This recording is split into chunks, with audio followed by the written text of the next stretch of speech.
வாழ்க வையகம், வாழ்க வையகம், வாழ்க வளமுடன். குரு புகழ் வாழ்க, குருவே துணை. குருவின் திருவடி சரணம், குருவின் மலரடி போற்றி.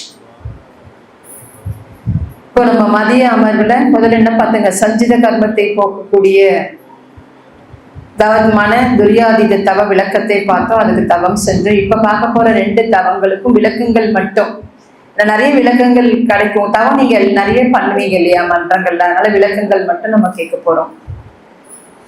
இந்த சஞ்சித கர்மம் சொல்றோம். நம்ம முன்வினை பதிவு இல்லையா, முன்னோர்களால் அது 7 தலைமுறை எல்லாம் பார்த்தோம் இல்லையா, அது மூலியமா வரக்கூடியது. அது எந்தெந்த நேரத்துல எந்தெந்த பதிவு வரணும்னு நிர்ணயம் பண்றது யாருங்க? நம்முடைய கோள்கள் தான், நம்முடைய ஆட்சி செய்யக்கூடிய கோள்கள் தான். சாமிஜி அதனாலதான் எடுத்த உடனே முதல் அகத்தாய்வுல பஞ்சேந்திரிய தவமும் உடனே என்ன பண்ணாங்க, பஞ்சபூத நவக்கிரகத்தவம். பஞ்சபூத நவக்கிரகத்தவத்தை ஒரு வித்தியாசமான கோணத்துல இப்ப நம்ம பார்க்கிறோம். நமக்கு ஏதாவது ஒரு கஷ்டம் வந்துட்டா உடனே நம்ம என்ன பண்ணுவோம்? நம்ம செய்யற முதல் வேலை என்ன செய்வோம்? ஏன் இப்படி நமக்கு மாத்தி மாத்தி கஷ்டம் வந்துட்டே இருக்குதுன்னு என்ன செய்வோம்? சாமி தான் கும்பிடுவீங்களா? ரொம்ப நல்லவங்க நீங்க. ஜாதகத்தை எடுத்துக்கிட்டீங்கன்னாப்பா இந்த பையனுக்கு மேல மேல அடி மேல அடி விழுது, எடுத்துட்டு போய் ஜாதகத்தை பார்க்கலாம்ப்பா இல்லையா? அப்போ ஒரு நல்லது நடக்கணும்னால என்னது எடுத்துட்டு போறோம்? ஜாதகத்தை எடுத்துட்டு போறோம். கெட்டது நடந்தாலும் என்ன பண்றோம்? ஜாதகத்தை. ஜாதகம் உண்மையா பொய்யா? உண்மைதானே. ஏன் உண்மையில் இந்த அளவுக்கு ஆணித்தரமா சொல்றோம் தெரியுங்களா? ஆயக்கலைகள் 64, அதுல ஜோதிடமும் ஒரு கலை. 64 கலைக்கு தலைவர் யாருன்னு கேட்டீங்கன்னா ஆதிசித்தன் சிவன். சிவன் கொடுத்த கலை தவறா இருக்குமா? ஜாதகம் பொய்யல்ல, அதை கணிப்பவர்கள் உண்மையானவர்களாக இருக்கணும். அதான் ரொம்ப முக்கியம். புரியுதுங்களா? ஜோதிடம் என்பது ஒரு பெரிய ஒரு கலை, அது ஒரு கணித கலைன்னு கூட சொல்லலாம். நிறைய அதுக்கு படிச்சிருக்கணும். நாம என்ன செய்யறோம்? நல்லது நடந்தா அப்பா ஒரு 10 சேலை ஒட்டுக்க வாங்கி கொடுத்துட்டோன்னு வச்சுக்கோங்க. ஏன் எனக்கு நிறைய இருக்குது, எதுக்கு 10 சேலை? 2 இருந்தா போதும்னு வருவோமா? அந்த மனுஷன் வாங்கி கொடுக்கும் போதே வாங்கிக்கினாதான் உண்டு. ஏதோ மனசு மாறி ஏதோ மைண்ட் ஏதோ முடிஞ்சு போச்சு, ஏதோ சந்தோஷத்துல வாங்கி தராரு, சட்டுன்னு வாங்கி வச்சுப்போம். தீபாவளிக்கு ஒன்று, பொங்கலுக்கு ஒன்று, அது ஒன்று வாங்கி வச்சுப்போம். அதுவே நமக்கு கஷ்டம் வந்துட்டா, இன்னைக்கு நமக்கு நேரம் நல்லா இருக்குப்பா, கடவுள் கண்ணை தந்துட்டான், திடீர்னு இந்த மனுஷன் 10 சேலை வாங்கி தரேன். கஷ்டம் வந்துட்டா இந்த கடவுளுக்கு கண்ணே இல்லை அப்படிலாம் நம்ம திட்டுறோம். அப்போ ஜோதிடம் என்பது ரொம்ப உண்மைன்றதுக்காக சொல்றோம். அதை கரெக்டா கணிக்கணும். இந்த பஞ்சபூத நவர்த்தத்துக்கும் ஜோதிடத்துக்கும் நிறைய சம்பந்தம் இருக்கு. சாமிஜி சும்மா ஒண்ணும் கொடுத்துடல. ஏன்னா ஒரு காலகட்டத்துல எப்படி இருந்தது, இந்த கிரகங்கள்லாம் எப்படி செயல்பட்டது. நாம என்ன சொல்றோம்? தேவர்கள்னு சொல்றோம். தேவலோகம்னு மேல இருக்கு. நம்ம இறந்தா சொர்க்கம், நரகம், தேவர்கள், அசுரர்கள்லாம் நம்ம படிச்சிருக்கோம் புராணத்துல. முதல்ல நம்ம இதை புரிஞ்சுக்கணும். தேவர்கள்னா, தேவர்கள் அசுரர்கள் எல்லாமே நமக்குள்ளதான் இருக்கு. தேவர்கள்னா யாருன்னா, நம்ம முற்காலத்துல 3 யுகங்கள், கிருதாயுகம், திரேதாயுகம், துவாபர யுகம், கலியுகம், 4 யுகம் இருக்கு. இப்ப நம்ம இருக்கிறது கலியுகம். இந்த 3 யுகங்கள்ல யாரெல்லாம் தேவர்கள்னு அழைக்கப்பட்டாங்க தெரியுமா? அங்க அப்ப வாழ்ந்த மக்களுக்கு எல்லாருக்குமே தேவர்கள்னு பேர். கலியுகத்துல மனிதர்கள்னு சொல்றோம். அப்ப கலியுகத்துல, அப்ப 3 யுகத்துல தேவர்கள்னு யாரெல்லாம் அழைக்கப்பட்டாங்களோ, அப்ப கலியுகத்துல யார் அவங்கன்னு பார்த்தீங்கன்னா, யாரெல்லாம் ஒரு குருவை அடைந்து தவம் செய்து அன்பும் கருணையுமா இருப்பாங்களோ அவங்க எல்லாம் தேவர்கள். அந்த தேவர்களை தான் இப்ப மனிதர்கள், மகான்கள்னு அழைக்கிறோம் கலியுகத்துக்கு. புரியுதுங்களா? 3 யுகத்துல யாரெல்லாம் தேவர்கள்னு அழைக்கப்பட்டாங்களோ அவங்க எல்லாம் கலியுகத்துல நம்ம என்ன பண்றோம்? மகான்கள், யோகிகள், ஞானிகள்னு அழைக்கிறோம். ஒன்னும் வித்தியாசம் தான், பேர் தான் வித்தியாசப்பட்டு. ஒரு காலத்துல எப்படி இருந்ததுன்னா, இந்த கிரகங்களுடைய நிலை எப்படி இருந்தது அப்படின்னா, நவகிரகங்களுடைய நிலை எப்படி இருந்ததுன்னா, இன்னைக்கு நம்ம என்ன சொல்றோம்? என் கிரகச்சாரம் எனக்கு வந்து குருதசை வந்துச்சு, 7.5 சனி, சனி பயிற்சி வேற இப்பதான் போச்சு, எனக்கு 7.5 சனிப்பா அப்படின்லாம் சொல்றோம். இப்ப இந்த சனின்னா ஆட்சி செய்து இல்லையா? ஒரு காலத்துல எப்படி இருந்ததுன்னா, சிவனும் பிரம்மாவும் சேர்ந்து இந்தந்த நேரத்துல இவங்களுக்கு இந்தந்த தசாபுத்தி, இந்தந்த பிரச்சனைகள் வரணும்னு நிர்ணயம் பண்ணி யார் கையில கொடுத்துருவாங்க. அதை சூப்பர்வைஸ் பண்ற வேலை மட்டும்தான் இந்த கிரகங்கள் செஞ்சுது. 3 யுகங்கள்ல நடந்தது சொல்றோம். 3 யுகத்துல அவங்க வேலை என்னவா இருந்தது? இவங்களுக்கு கரெக்டா சனி தசையில இந்த அடிபட்டுதா, குரு தசையில மேற்படிப்பு படிச்சாங்களா, சுக்கிர தசையில கல்யாணம் நடந்ததா, இப்படின்னு பார்க்கக்கூடிய வேலையை மட்டும்தான் இந்த கிரகங்கள் செஞ்சுட்டு இருக்கு.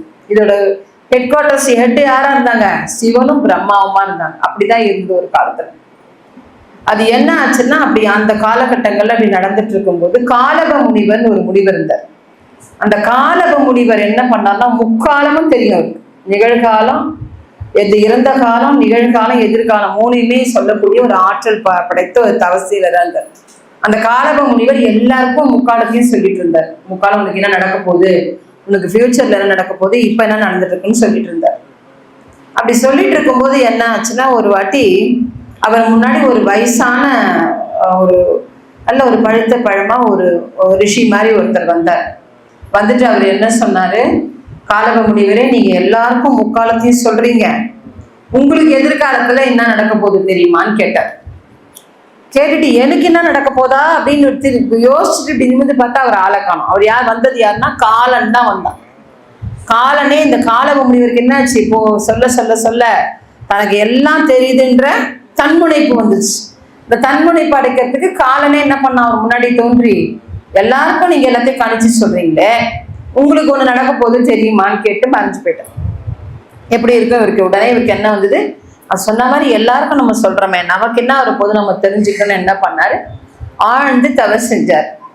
தவறு செஞ்ச உடனே அவருக்கு தெரிஞ்சு போச்சு, அவருக்கு என்ன வரப்போகுதுன்னா, அவருக்கு தொழுநோய் தாக்க போகுதுன்னு தெரிஞ்சிச்சு. பாருங்க, அவர் எல்லாருக்கும் சொன்னாரு, அவருக்கே தொழுநோய் வரப்போகுது. அந்த காலத்துல தொழுநோய் தீர்க்க முடியாத வியாதி. அவர் யோசிச்சாரு, நமக்கு எதிர்காலத்துல இந்த தசா புத்தியில தொழுநோய் வரப்போகுதுன்றது நிர்ணயம் ஆயிடுச்சு. இந்த தொழுநோயை வந்துருச்சான்னு கரெக்டா பார்க்க போறது யாரு? நவகிரகங்கள் தானே. நம்ம ஏன் கொடுத்தவங்க கொடுத்துட்டாங்க, அதை ரூல் பண்ண போறது நவகிரகங்கள் தானே. இப்போ மேனேஜர் இப்போ எம்டி இருக்காருன்னா நம்ம என்ன பண்ணிடலாம், டைரக்டா போய் மேனேஜர் தானே நமக்கு சம்பளம் கொடுக்குறாரு. எம்டி வந்து டைரக்டா உன்னை பார்த்து கொடுக்க போறது இல்லை. மேனேஜரை காக்கா பிடிச்சி நமக்கு இந்த தொழுநோய் வராம பண்ணிடலாம் அப்படின்னு சொல்லிட்டு விந்தியமலை சாரில் போய் கடுமையா தவம் செய்யறாரு.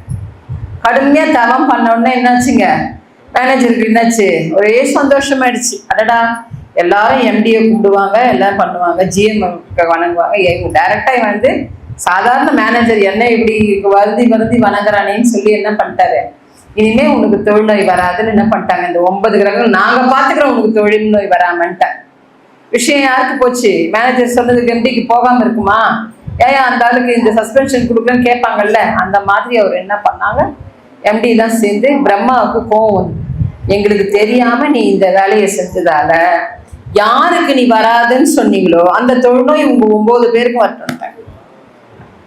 நீங்க தானே தடுத்தீங்க, நீங்களும் அனுபவிங்க, அவருக்கு வரத அவர் தான் அனுபவிக்க கூடாது, நீங்க அனுபவிங்கன்ட்டாங்க. அப்பதான் இந்த கிரகங்களுக்கு ஒரு புரிதல் வந்தது, ஐயோ நம்ம தப்பு பண்ணிட்டோமே, என்னதான் இருந்தாலும் நம்ம தலைமையை கேட்காம நம்ம இந்த மாதிரி முடிவு எடுத்திருக்க கூடாதுன்னு சொல்லி பிரம்மா கிட்ட காலில் விழுந்து வணங்கி அழுகுறாங்க. பரிகாரம் கேட்கறாங்க, நான் தெரியாம பண்ணிட்டேன், உணர்ச்சி வசப்பட்டு புகழுக்கு மயங்கி பண்ணிட்டோம், நீங்க ஏதாவது ரெமெடி சொல்லுங்கன்னு கேட்ட உடனே அவங்க என்ன சொல்றாங்க, ஒன்றும் இல்லை, நீங்க வர்றது நிச்சயம், வர்றதுக்கு முன்னாடி நீங்க என்ன பண்ணுங்க, 12 ஞாயிற்றுக்கிழமை இங்கேருந்து போனீங்கன்னா திருமங்கலக்குடின்னு ஒரு ஊர் இருக்கு, அங்க பிராணநாதர் மங்களநாயகின்னு ஈஸ்வரனும் பார்வதி அங்க இருக்கிறாங்க, அவங்கள நோக்கி கடுமையா தவம் இருங்க.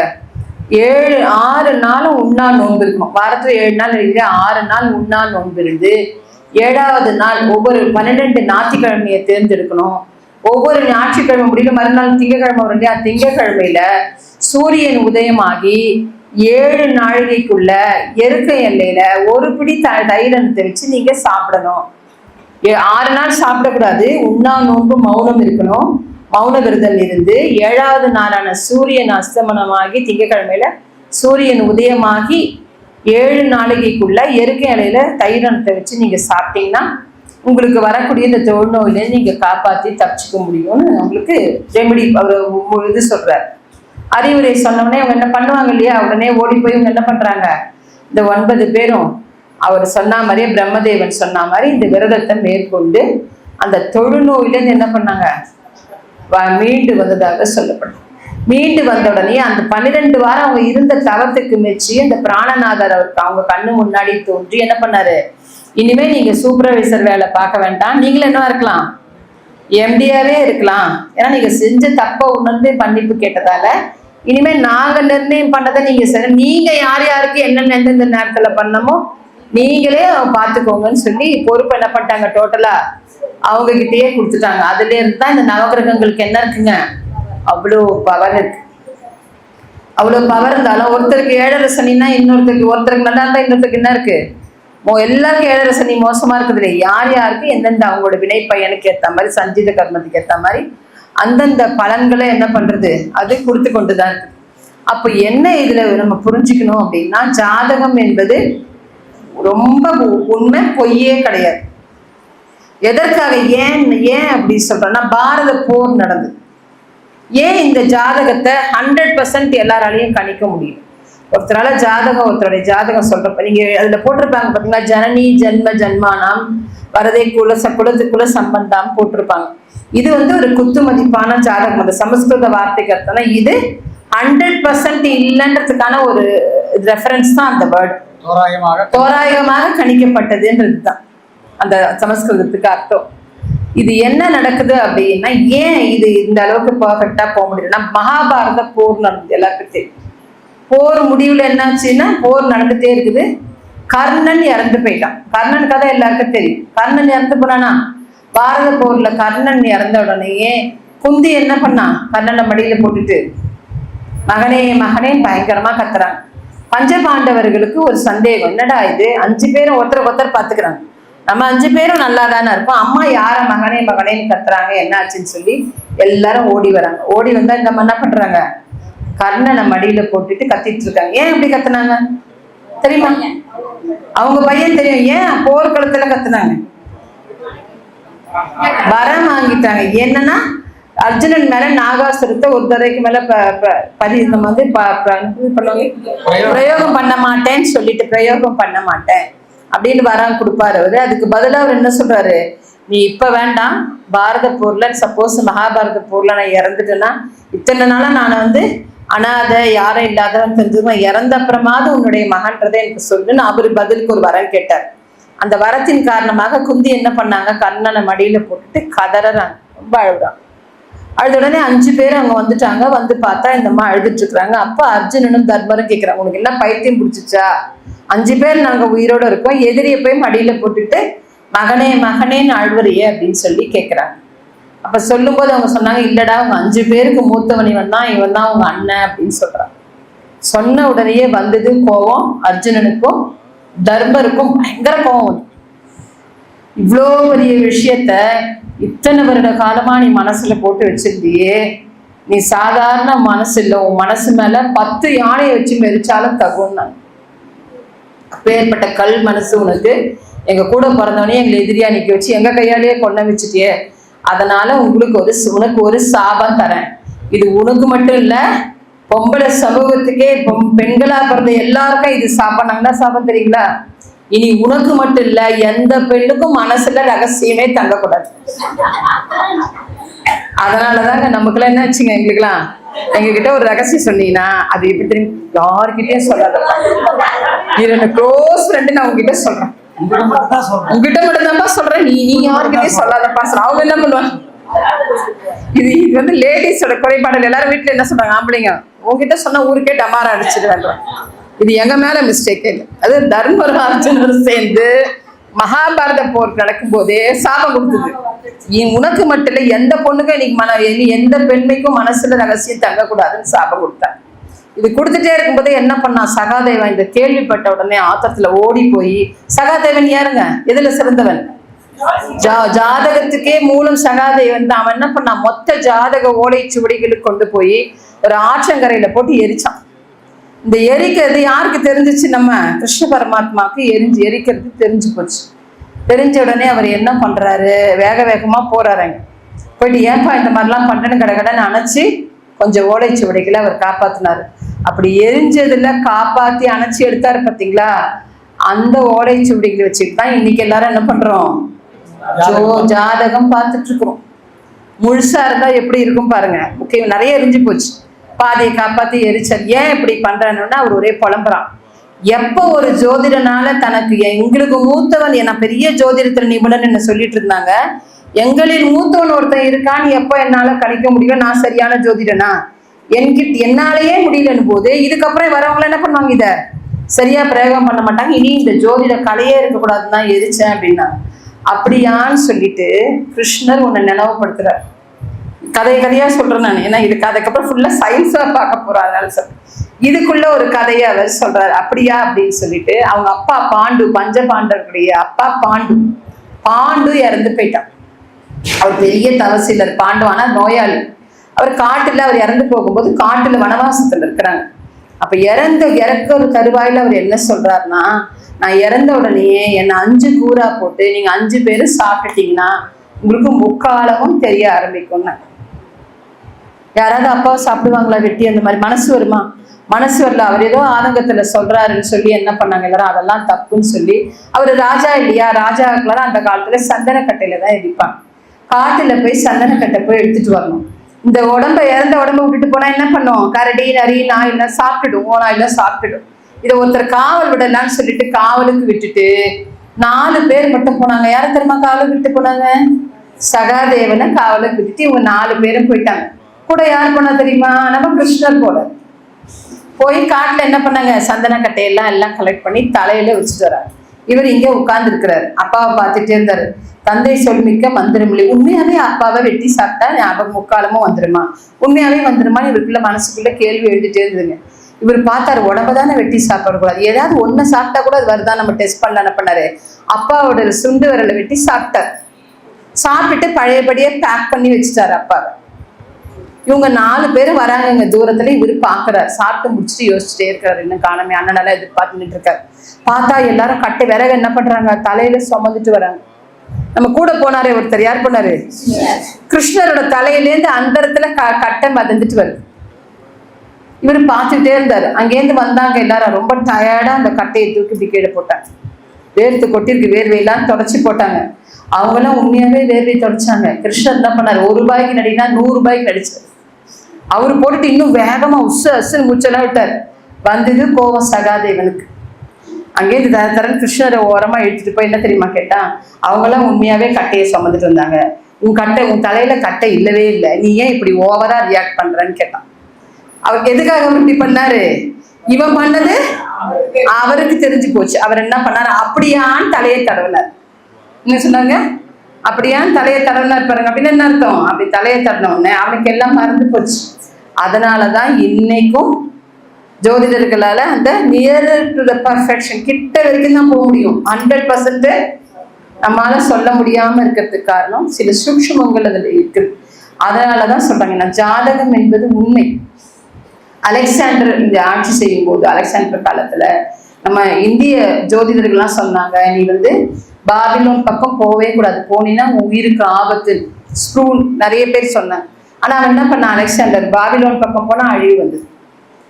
அந்த மாதிரி நிறைய உன் தங்கைக்கு பிறக்கக்கூடிய 8வது குழந்தை தான் உன் அழிவுக்கு காரணம் கம்சனுக்கு ஜோதிடர்கள் சொன்னாங்க.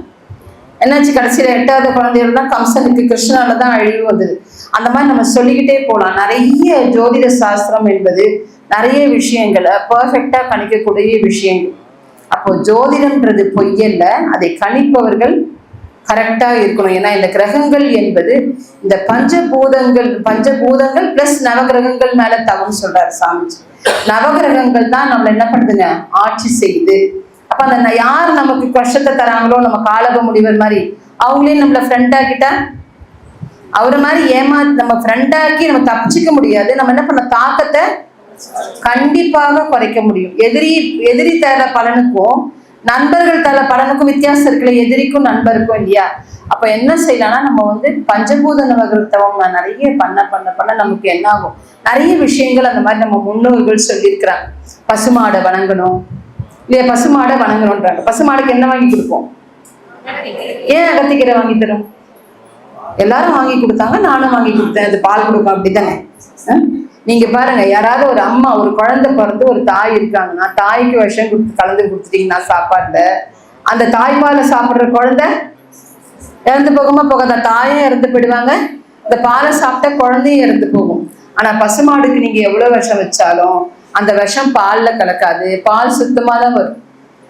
அது விஷத்தை தன் கண்டத்திலேயே நிறுத்திடும். அதனாலதான் அதுல 30 முக்கோடி தேவர்களும் பசுமாட்டுக்குள்ள இருக்காங்க, அதை வணங்கணும்னு சொல்லுது. அதனாலதான் அதுக்கு என்ன பண்றோம், அகத்திக்கீரையே கொடுக்குறோம். அகத்திக்கீரையை சாப்பிட சாப்பிட என்ன அந்த விஷத்தன்மையை கிரகிக்கக்கூடிய பக்குவம் பசுமாடுக்கு மட்டும் இல்ல, நம்மளே கூட மாதம் ஒரு முறை அகத்திக்கீரை எடுத்துருன்னா உடல்ல இருக்கிற அத்தனை விஷக்கட்டியும் என்ன பண்ணும், அகத்திக்கீரையை எடுத்துரும். அதனாலதான் அந்த காலத்துல நிறைய வழிமுறைகளை கடைபிடிச்சாங்க. ஒரு பசுமாடு இருக்குது அப்படியே சொன்ன பசுமாட்டு பாலை காய்ச்சும் போது பாருங்க, அடுப்புல ஊத்து வரும்போது சத்தம் வரக்கூடாதுன்னு சொல்லுவாங்க எங்க மாமியார்.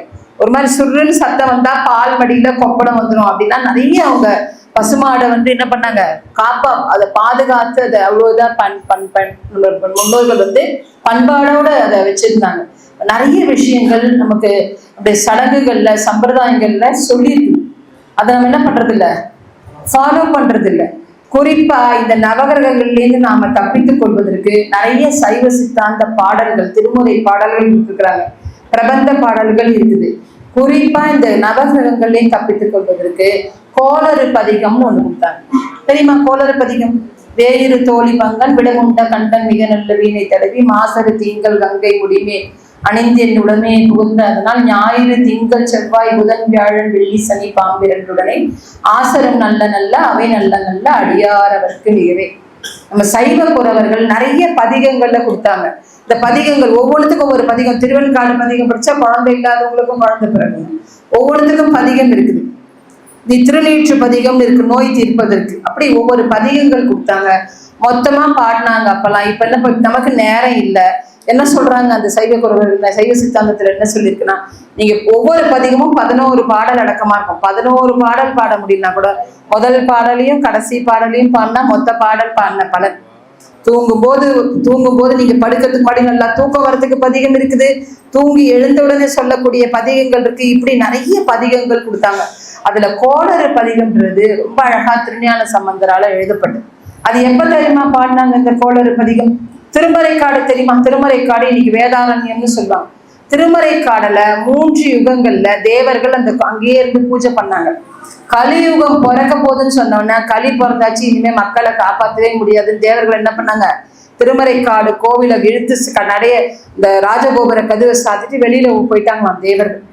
அந்த திருமறைக்காடுக்கு திருஞான சம்பந்தரும் அப்பர் பெருமானும் வராங்க. வரும்போது இந்த கதவு மூடி இருக்க கதையை கேட்டு கதவு திறப்பதற்காக பாடின இது கோளறு பதிகம் கிடையாது, கதவு திறப்பதற்குன்னு ஒரு பதிகம் பாடினாங்க. அப்பர் பாடுறாரு, அப்பரை பாடுற சொல்றாரு திருஞான சம்பந்தர். கதவை திறக்கிறதுக்கு அப்பர் பாடினாரு, கதவை மூடுவதற்கு திருஞான சம்பந்தர் பாட்டு பாடினார். அப்ப யோசிச்சா, நான் திறக்கிறதுக்கும் அவரே பாடுக்கலாம், அத்தனை பாட்டு பாடி கடைசி பாட்டு பாடும்போது தான் கதவு திறந்துதான். அப்பர் 70 வயசு, திருஞான சம்பந்தர் 7 வயசு குழந்தை. அப்படி அங்க பாடிட்டு அந்த ஊர்ல அவங்க ஒரு 3 நாள் தங்கும் போது மங்கையர்கரசி அம்மையார், குலசேகர சோழனோட மனைவி மங்கையர்கரசி சூளை நோயால தன் கணவன் அவஸ்தப்பட்டிருக்காருன்ட்டு அவரை கூட்டிட்டு போறதுக்கு வராங்க. அப்ப அப்பர் பெருமானார் திருஞான சம்பந்தரை பார்த்து பாடுறாரு, இன்னைக்கு நாளும் கோலும் சரியில்லை, நீங்க போகாதீங்க. ஏன்னா அப்ப என்னாச்சுன்னா சமண மதம் ரொம்ப தீவிரமா இருந்தது.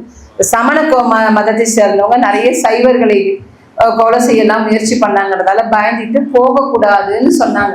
அப்ப திருஞான சம்பந்தர் இந்த கோளறு பதிகத்தை பாடி நாளும் கோலும் என்னை ஒன்றும் செய்யாது, ஈஸ்வரன் என் கூட இருக்கும்போதுன்னு இந்த கோளறு பதிகத்தை பண்ணார்.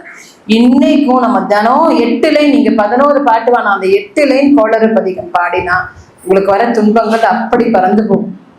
இது எதனா எப்படி பறந்து போகுது? ஒரு பாட்டு பாடினா பறந்து போகுமானா அந்த வார்த்தைகள் போட்டிருக்காங்க பாத்தீங்களா, அந்த தமிழ் வார்த்தைகள் உச்சாடனங்கள், நீங்க அதை சொல்ல சொல்ல சொல்ல சொல்ல உங்க உடல் ஆரோக்கியம் மன தைரியம் வரும். இதே மாதிரி கோளறு பதிகம் மாதிரி அருணகிரிநாதர் நிறைய திருப்புகழ் பாடல்களை சொல்லியிருக்கிறார். நம்ம மந்திரங்கள், இந்த பதிகங்கள், பிரபந்த பாடல்கள் எல்லாமே என்னன்னா நம்ம உடல் ஆரோக்கியத்தை மேம்படுத்துறதுக்காக அவங்க கொடுத்தது. சயின்டிபிக்கா இப்ப எடுத்து சொல்றதுக்கு ஆள் இல்லை, பாடல்களா கொடுத்தாங்க. நீங்க அதை பாடுங்க, ஒரு இதோட நீங்க பாடும்போது அந்த பிரச்சனைகள் தீரும் அப்படின்னு சொல்லி. முருகர் பாட்டு அது அருணகிரிநாதர் ரொம்ப அழகா கந்தர் அனுபூதியில, கந்தர் அலங்காரத்தெல்லாம் நிறைய பாடல் பாடிருக்காரு. அதுல ஒரு பாடல் தான் ரொம்ப அழகா பாட்டாரு. நாளென் செய்யும் வினைதான் என் செய்யும் தெரியுமா இருக்காது? சொல்லுங்க பாடலாம். கோலென் செய்யும், அப்புறம் கொடுங்கூற்றென் செய்யும் குமரேசன் இரு தாளும் சதங்கமும் தண்டையும் எனக்கு முன்னே சண்முகமும் சண்முகமும் எனக்கு முன்னே தோன்றிடின்னு சொல்லி பாடுறாரு. தினம் நீங்க இந்த ஒரு பாட்டை பாடினாலே நீங்க 27 நட்சத்திரத்தையும் வணங்கறதுக்கு சமம். 27 நட்சத்திரத்தை இந்த பாடல்ல அடக்கியிருக்கிறார். நம்ம ஆனா இன்னைக்கு நிறைய பேர் என்ன பண்றோம், ஜாதகத்தை வச்சுட்டு பரிகாரங்கள் செய்யறோம். ஐயோ இந்த நட்சத்திரமா, இந்த நட்சத்திரம் ரொம்ப மோசம், மூலமா, ஐயோ வேணவே வேணாம், ஆயில்யமா வேணாம், நல்லா ஞாபகம் வச்சுக்கோங்க. இந்த நட்சத்திரம் வேண்டாம் அப்படின்னு சொன்னா அந்த நட்சத்திரத்தான் நம்ம வீட்டுல குழந்தைங்க நிறைய பிறக்கும். இது ரூல் தெரியுமா உங்களுக்கு? நீங்க இந்த நட்சத்திரம் வேணான்னு சொல்லி பாருங்களேன், இந்த நட்சத்திரம் எங்கேயோ போகுது, மோசமான நட்சத்திரம் உங்க வாயால சொன்னீங்கன்னா பிறக்கிற பேரம் பேத்தி அந்த நட்சத்திரத்துல பிறக்கும். 27 நட்சத்திரமும் நல்ல நட்சத்திரம் தான். அதனால ஜோதிடம் என்பது உண்மை, அதை ஆட்சி செய்யக்கூடிய கோள்களுடைய சஞ்சாரமும் உண்மை. 12 கட்டம், 12 ராசி கட்டம், ராசி கட்டம் சொல்றோம் இல்லையா? இந்த ராசி கட்டம் யாருக்கு முதல் ஜாதகம் யாரு கணிக்கப்படுது தெரியுமா? இருக்காது, ராமர் சீதைக்கு கணிக்கப்படுது. அதனால தான் அதுக்கு பேரு ராசி கட்டம்னு பேர். 12 ராசிக்குள்ள எந்த அடக்கம்? 9 கோள்கள் அடக்கம். 12 ராசிக்குள்ள 9 கோள்கள் அடக்கம், 27 நட்சத்திரமும் அடக்கம். அப்ப ராசி கட்டம்ன்றது பொய்யல்ல, ஜாதகம் என்பது பொய்யல்ல, கிரகங்கள் நம்மை ரூல் செய்வதும் பொய்யல்ல. அதோட அந்த டிகிரிக்கு ஏற்ற மாதிரி அவங்கவுங்க காலநிலைக்கு ஏற்ற மாதிரி தசா புத்தி நமக்கு கண்டிப்பா வேலை செய்யும். சரிங்களா? இப்போ நம்ம நவகிரகங்கள் ஒரு குழந்தை பிறக்குது அப்படின்னா அந்த குழந்தை பிறக்கும் போது அந்த கோள்களுடைய டிஸ்டன்ஸ் எவ்வளவு தூரத்தில் இருந்ததுன்னு வச்சு மகரிஷி ரொம்ப அழகா ஒவ்வொரு கோளுக்கும் நிறம் சொல்லிட்டாரு. அது நம்ம மனிதனுடைய உடம்போட இதோட தொடர்புடையதுன்னு சொல்லியிருக்கிறாரு. அப்ப நீங்களே கணிச்சுக்கோங்க. நமக்கு நிறைய ஸ்கின் டிசீஸே ரிப்பீட்டடா தோல் சார்ந்த வியாதிகள் வருதுன்னா நம்ம பிறக்கும் போது புதன் ரொம்ப தூரத்துல இருந்து, எலும்பு சார்ந்த பிரச்சனைகள் தீவிரமா இருக்கு, நிறைய பிராக்சர் வருது அப்படின்னா சூரியனுடைய சஞ்சாரம், சூரியனுடைய கதிர்கள் நம்ம பறக்கும் போது ரொம்ப தாக்கம் குறைவா இருந்திருக்கும் நமக்கு அதுலேருந்து வர கதிர்களோட அளவு. அப்போ அந்த கோள்கள் என்பது நம்மை ஆட்சி செய்வது உண்மை.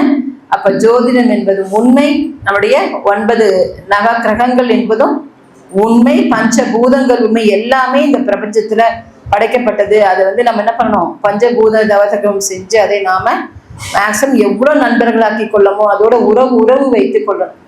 பெரிய தோல்வியாதியை கூட நீங்க புதன் மீது தவம் செய்யும் போது உங்களுக்கு வர தோல்வியாதி என்னாகும், காணாம பறந்து போகும்.